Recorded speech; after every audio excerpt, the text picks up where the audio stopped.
guys, we're back today. It's been a lot of NBA rumors, one guy specifically in them, and it's Ben Simmons. And the reason for that this offseason is because, for lack of better words, the free agency class absolutely sucks. I mean, there's a couple player options that are decent, but those guys are probably going to re-sign. And the next biggest name, Victor Oladipo, he's probably going to re-sign in Miami too. So the main way you're going to improve this offseason is through trade or the draft. And the biggest guy available right now in trades is Ben Simmons. So we put together a three-way trade that we think makes a lot of sense. We usually don't fully agree on these, but the more we talk about it, the more it just makes sense. And that's honestly all I can really say about it.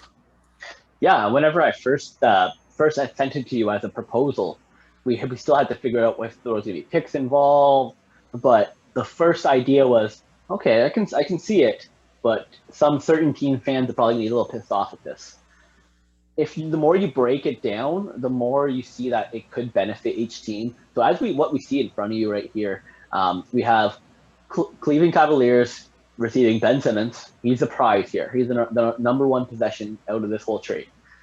Then we would have Philly receiving Colin Sexton from Cleveland, and also Kyle Lowry from Toronto. Now, this is a way that Philly is able to bring on Kyle Lowry without Lowry accepting a minimum contract, because that's the only way he would fit there if they were to keep Simmons. They're already paying well over $95 million for just Simmons, Embiid, and Harris. At least this way, they're able to replace Simmons with some scoring, which is what they very, very much need. And as we can see in the playoffs right now, players of Kyle Lowry's capacity are very important come playoff time, that leadership that he brings. So that's something that I definitely see as a positive for the 76ers. And then to be able to get this trade off, the Raptors would have to take something back, of course, which is Kevin Love's contract. And Kevin Love with it. But people need to think past last year with Kevin Love. He clearly was disinterested. And if you really look at his numbers, he still shot on pretty much career averages. So this actually would fill Toronto's hole at the center position. And in this situation as well, I'm also thinking that Cleveland and Toronto would swap 3 and 4s, bringing the third pick to Toronto and the fourth pick to Cleveland. This allows Toronto to be able to pick up that backup point or that new point guard in the future, because they're going to lose Lowry, probably someone like Jalen Suggs. And then someone like Cleveland, who is going to be losing that pure scorer, that they're going to need a pure scorer to replace Sexton, they would bring in someone like Jalen Green. So if you look at those are kind of the opposites between those two players, and I think this actually fits everyone as a whole. Yeah, then we spoke for Philly too. Like originally, we said maybe Toronto gets a future first, but after discussion, I think it'd make most sense. Like Philly will probably get a future first in this situation as well, whether it's from Toronto or Cleveland, yet to be determined. And I think really the reason for that is because when the Sixers look at it, they want three things. They want someone who's going to contribute right now, someone that could contribute in the close to now future, and then something that's going to be in the future. And I think the combination of Lowry, he could help you win a championship next year.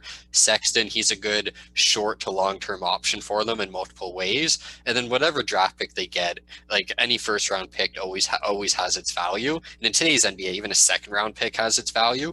So I think overall, if they're not going to accept a trade where they hit all three of those pillars, I don't know what they're going to accept for Ben Simmons, except for like 7 draft picks like the Clippers had to do for OKC. And I don't think any team is desperate to do that after they've seen the James Harden saga play out in Brooklyn, where I know he's still there, but after seeing again one guy get injured, what everyone talked about, and that you have no team to back you up and all your future's gone, it doesn't look bright. So I think this is a way everyone keeps their future intact. Everyone gets moved. Philly wants to get rid of Ben Simmons. They want people who could shoot, who could score. They get that. They have a bunch of scoring on their team between Sexton and Curry off the bench. Lowry can still put the ball in the net. Great off ball, like you mentioned. Great defender. Obviously still have Embiid. And then Toronto as well. Like I love Kevin Love there. I've always been a Kevin Love fan. If he could go to any team, if I even like them a bit, I'd be happy for him. Not a huge Cleveland fan, so seeing him get out of there is big. He's not happy Right. there either.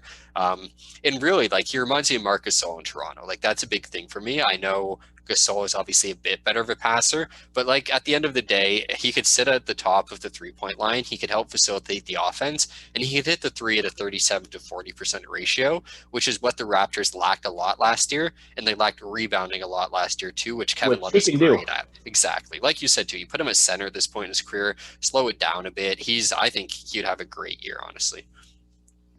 Yeah, I think it wins. It wins all the way around. If people look at Kevin Love's contract and they go, "Oh no, Blake Griffin got bought out last year."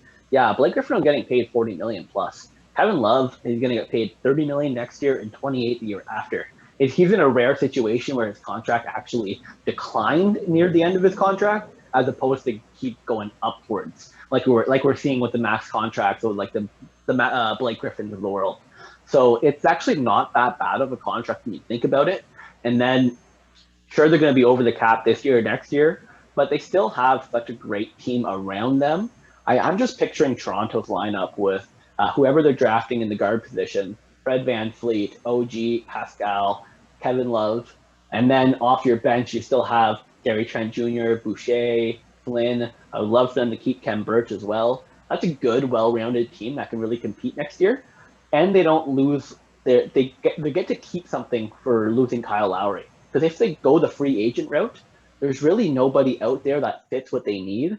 The only really unrestricted free agent center that could potentially leave is probably Andre Drummond, who is just not a great fit in Toronto. Nick Nurse can't have anyone who can't shoot a three, and Kelly Olynyk. That's really the only ones I can see that are of the upper echelon that can move. But I'd take Kevin Love over Kelly Olynyk any day of the week. Yeah, especially when you're going to have to pay Kelly Olynyk close to 20 million anyway. And like you 4 to said, 5 years. exactly. And Kevin Love, like you said, it's $28 million in the second year of the contract. He only has 2 years left. I know this says 3. It's because it hasn't taken into account the finished year yet.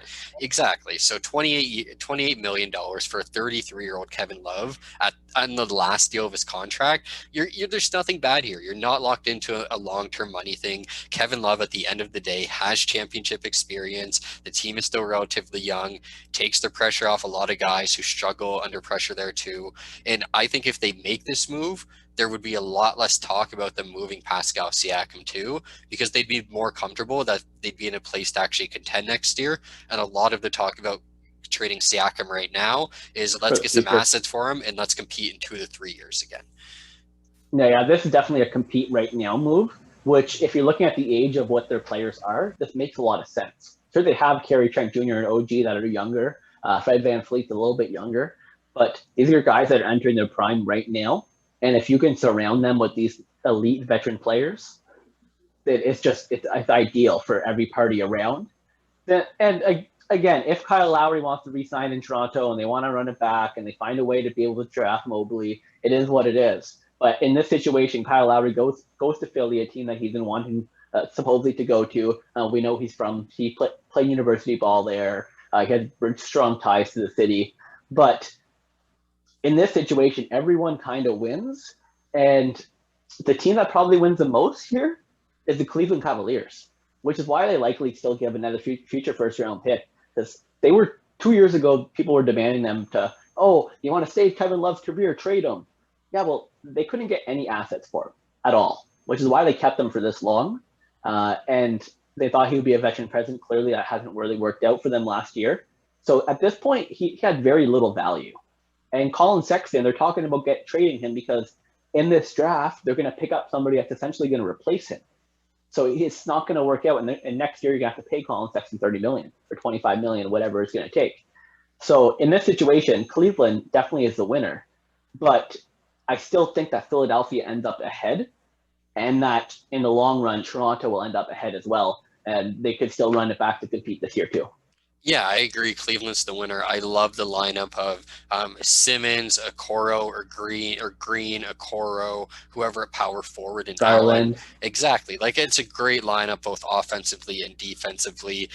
Without someone like Jalen Green there, I don't like it as much. But the fact that they could, like you said, immediately just replace Sexton gives it a lot to make sense. And realistically, too, like, where else are the Cleveland Cavaliers going to get a player of Ben Simmons' caliber in the prime of his career for 4 years? No one's ever going to sign in Cleveland for 4 years in the prime of their career at the point guard position. So this is the only way they could ever get it. And whether Simmons likes it or not, like there's talk about him going to places like Sacramento, he has no say in it. So I think they should actually consider getting this deal done. I mean, we obviously know no one at that level is going to look at it, but if they could consider something like this, they should definitely look at it more than twice. And Simmons, worst comes to worst, is in a year, he plays there for a year. He absolutely hates Cleveland. He hates the team. He can't stand it there. He demands a trade. Okay. Then in a year from now, you're able to get a king's ransom for him. It just so happens that you have the available assets of the 76ers that are taking. But Ben Simmons is probably worth more than what the Sixers are accepting right now, or what maybe not that, but what Cleveland is giving out. They're just in a situation of luck of being able to ease Kyle Lowry's way there as well. So if they do demand a trade, if he does demand a trade in a year from now, then another team can easily pick him up. He still has 3 years left, and he's still an all-star level player. Exactly. That's a very good point. But let us know what you guys think in the comments. Don't forget to subscribe, and we'll see you soon with some more content.